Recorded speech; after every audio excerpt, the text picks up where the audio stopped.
Successful public art serves many purposes, observes glass sculptor John Luebtow. Through form, location, materials, and aesthetics, these works can inspire, soothe, excite, guide, and enrich the day-to-day experiences of those who encounter them.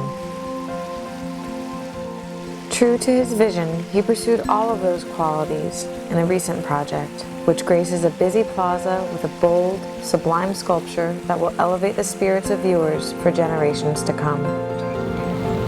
Okay, bring her up. I'm holding mine up. I'm holding. Yeah, exactly. Okay, we're on. Push it up.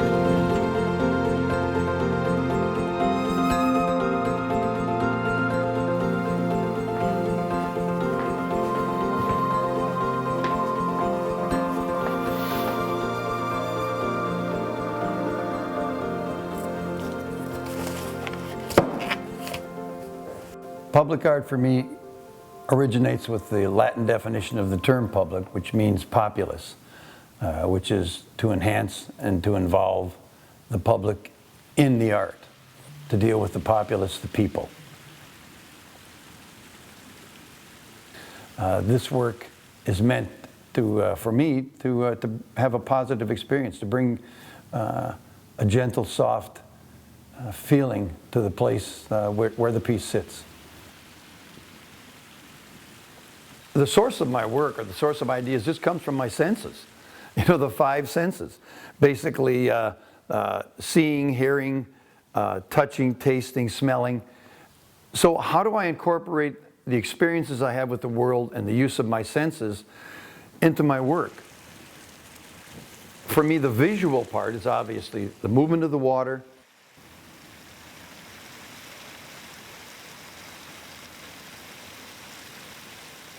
the light, the movement of the person, and the way they perceive the piece as it changes. So it's just really an experiencing with all of your senses what the world is about, and how do I incorporate those feelings from senses into the work itself. So when I'm dealing with specific elements like this project had the glass, the polished stainless steel, granite, water, and light. How do I make the most out of those elements? So just by calling upon the senses, the five senses. And you can touch it, definitely. You know, you can feel the smoothness of the glass and the granite, and you can feel the coolness of the water. So all of the senses can be experienced. I love to use water because it really talks about the glass. And also you get that same kind of quality as what is transparent, what is reflective, what is translucent, what is refractive. Water is liquid glass, glass is stable water. So for me, that's an exciting part about it. In a sense, my piece is sittable. And when I pass in the daytime, there are actually benches out there, sitting places, but when I pass in the daytime, sometimes when I'm down there, I see people sitting by the fountain, you know, on the plinth that goes around and contains the water. And that was part of the design, because I wanted people to be comfortable, to really feel the piece, and to sit down and experience the sound and the visual things that are happening at different times of the day. So, yeah, that's I like that. Once I started seeing what glass brought to me, to a piece of sculpture, it had so much more visually than clay, metals, welded forms, cast bronze.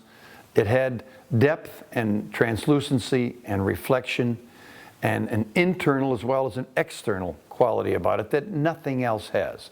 So for me, that was it. 1971, I began to change. Okay, she's going up. So then I developed techniques of bending the glass and built my own furnaces. And it just took off from there. Once the kiln starts firing up, then the glass subtly lays down to the form where you want it to be, and then by temperature you control that. And then you shut it off, or you anneal it down to ambient room temperature again. It usually takes 3 to 4 days for one process, for one complete cycle. A light allows you to present the piece in two totally different environments visually. Because in the daylight, you see the whole granite outline in the container. But at night, that's less visible. And you really just see the piece floating. So absolutely, the time of the day or night changes the perception of the piece and includes less of the environment at night, which is really the essence of it, because it isolates the piece. It's two different pieces, absolutely. I always attempt to bring tranquility into my life, although sometimes it's not so easy. I just trust myself now, initially and minimally, because always being open to that initial trust, but then always realizing that that initial trust is always going to be changing. So that's the beauty of being an artist. There's never a boring moment. Where are you going? What are we doing? And why are we here? The essential questions. And that's always changing too.